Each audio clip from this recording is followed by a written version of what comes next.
Nobody needs to know that I'm drinking water. Today's tip of the day is don't be so rigid.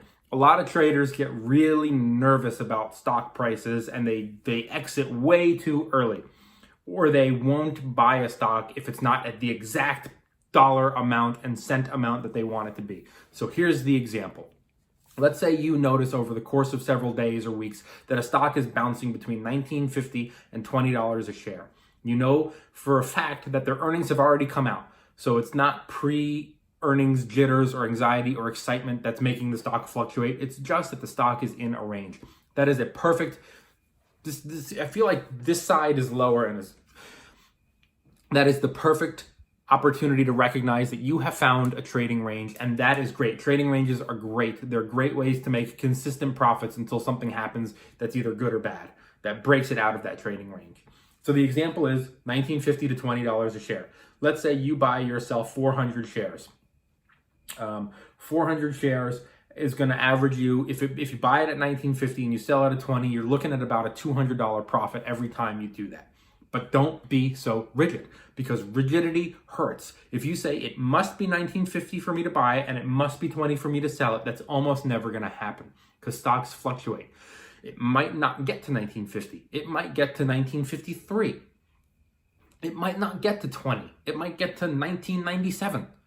And if your order is set for $19.50 and $20, you're missing out on opportunity after opportunity after opportunity. That's why it's so important as a trader to be on your phone or on your screen constantly. And if you can't be, if you're setting orders because you work in an office environment or you work retail and you can't be on your phone all the time, and you're setting buy and sell orders, factor that in. Know, for example, that if you were to hypothetically get it at exactly $19.50 and sell it at exactly $20 a share, you'd be making $200. Now think, if it gets somewhere in that range, I'd be happy. So if it gets to 180, if it gets to 175, I can say I'll buy it at around 1955 and I'll sell it at around 1990, maybe 1989. I'm still making money. It might not be exact, but that's fine. That's what you want. You don't want to lock yourself in because you're going to be missing out on opportunities. That's why it's so important, if you can, to be sitting there in real time watching, because you're going to be not only looking at the price of the stock, but you're going to be looking at the charts and you're going to be looking at the time and sale orders on the page. On Ameritrade's Thinkorswim platform, it'll show you every order that's being filled at that moment, and I love it. The sells are in red, the buys are in green. So in real time, you can see how many orders are coming through. You can see one guy just bought 5,000 shares at 1996, and one guy just sold 30 shares at 1997, and you can watch that, and that can help you make a better decision as to where you think the stock is headed over the course of the day. If you're watching in real time, you have the luxury of going, I'm gonna see if we can get as close to $20 as possible. But if the stock is inching like this at an angle, it's likely you might even get to 20, maybe even a little over if you're lucky.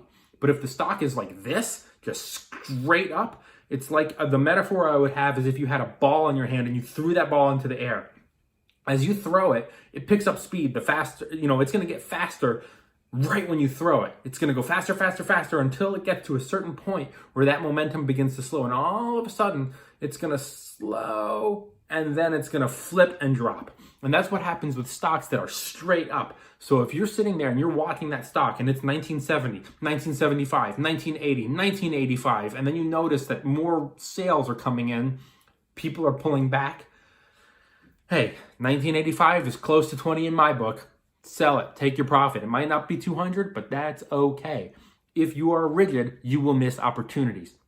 And while we're talking about opportunities, let's talk about the stop loss playing into this as well. A stop loss prevents you from having losses. They're very important. So if you were to buy the stock at 1950, you have to factor in, I know a lot of people go, if that stock drops even 2 cents, I'm out. Bad idea, man, because you need to give stocks wiggle room. You need to give them room to breathe. You need to give them opportunity to go down a little bit more to attract more buyers so it can go higher. If you are so rigid to say, I will buy it at 1950, but if it drops to 1948, I'm out. Come on, man, it's gonna go. It's gonna go a little lower. Not all the time, but sometimes it's gonna push a little lower. You need to expect that and you need to factor that in. So when you're setting your stop loss, the thing you need to do is you need to calculate, how much money am I comfortable losing? And you can do out the math and say, all right, if I buy it at 1950 and it goes to 1930, I'm going to lose maybe 60, maybe 80, whatever amount of dollars I'm going to lose. I'm okay to lose 60. I'm okay to lose 80, but I don't want to lose 100. And you can factor that in. But you need to give stocks room to breathe, or else, like I've said 47 times in this video, and my mom is going to kill me for, you're going to miss on opportunities. So today's tip of the day, don't be so rigid. I hope you found this video to be helpful. If you did, please like, please subscribe. If you didn't, have a good day.